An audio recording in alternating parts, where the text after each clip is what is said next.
নমস্কাৰ বন্ধু বান্ধৱীসকল, আপোনালোকক মোৰ চেনেলটোলৈ প্ৰথমতে স্বাগতম জনাইছোঁ। বৰ্তমান দেশৰ পৰিস্থিতি যথেষ্টখিনি বেয়া। নিশ্চয়কৈ আমি সকলোৱে বৰ্তমান ঘৰতে আবদ্ধ হৈ আছোঁ আৰু এই ক্ষেত্ৰত আমি সকলোৱে ঘৰত আবদ্ধ হৈ থকাটো অত্যন্ত প্ৰয়োজনীয়।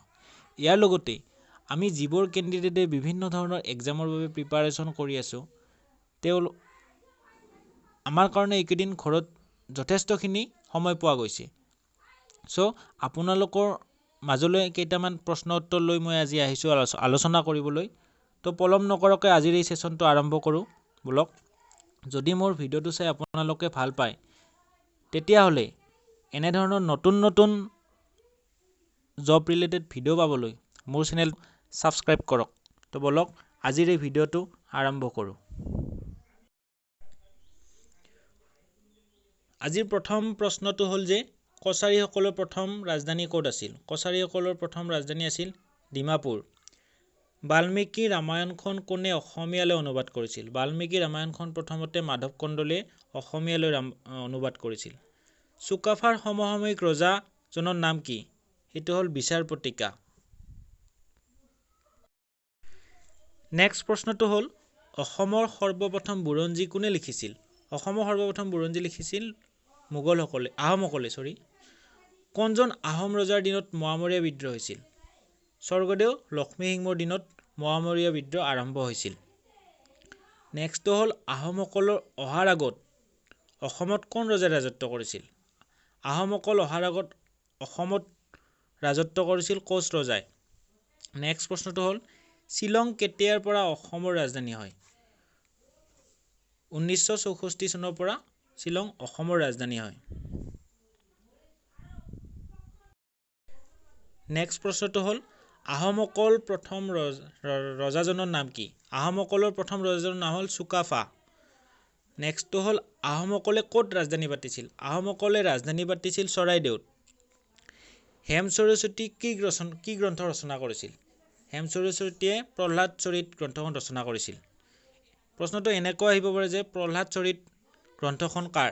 তেতিয়া উত্তৰ হ'ব হেমচৰস্বতী। কোনজন পণ্ডিতে দুৰ্লভ নাৰায়ণক এজন শ্ৰেষ্ঠ ৰজা বুলি উল্লেখ কৰিছিল? সেইটো হ'ল ৰত্ন সৰস্বতী।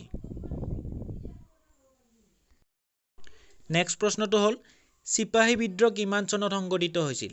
চিপাহী বিদ্ৰোহ সংঘটিত হৈছিল 1857 চনত। তাৰপিছত চিপাহী বিদ্ৰোহৰ প্ৰথম শ্বহীদ কোন আছিল? চিপাহী বিদ্ৰোহৰ প্ৰথম শ্বহীদ আছিল মংগল পাণ্ডে। ইয়াৰ লগতে আমি মনত ৰখা উচিত যে অসম আন্দোলনৰ প্ৰথম শ্বহীদ কোন আছিল? অসম আন্দোলনৰ প্ৰথম শ্বহীদ হ'ল খৰ্গেশ্বৰ তালুকদাৰ। তাৰপিছত প্ৰশ্নটো হ'ল স্বত্ববিলোপ নীতিৰ কোনে প্ৰয়োগ কৰিছিল? লৰ্ড ডেলহাউছ। লৰ্ড ডেলহাউছে স্বত্ববিলোপ নীতি প্ৰয়োগ কৰিছিল। তাৰপিছতটো হ'ল ভাৰতীয় জাতীয় কংগ্ৰেছ কেতিয়া গঠন কৰা হৈছিল? ভাৰতীয় জাতীয় কংগ্ৰেছ গঠন কৰা হৈছিল 1885 চনত। এইটো মনত ৰাখিব।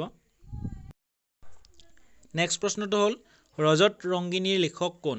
ৰজত ৰংগিনীৰ লিখন হ'ল কলহন। তাৰপিছত হ'ল আহোম বংশৰ শেষৰজন ৰজা কোন আছিল? আহোম বংশৰ শেষৰজন ৰজা আছিল পুৰন্দৰ সিংহ। অলপ আগতে পাইছোঁ আহোম বংশৰ প্ৰথম ৰজা আছিল চুকাফা আৰু শেষৰজন ৰজা হ'ল পুৰন্দৰ সিংহ।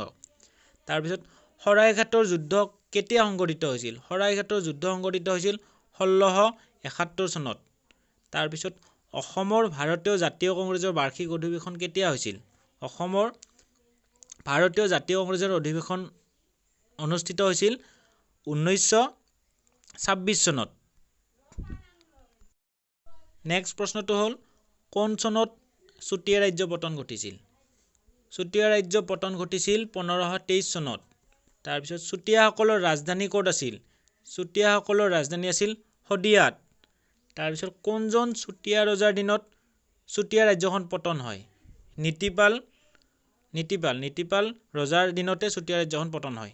তাৰপিছত অসমৰ নৱবৈষ্ণৱ ধৰ্মৰ গুৰিধৰ্তা কোন আছিল? এইটো আমি সকলোৱে জানো, আমাৰ শংকৰদেৱ।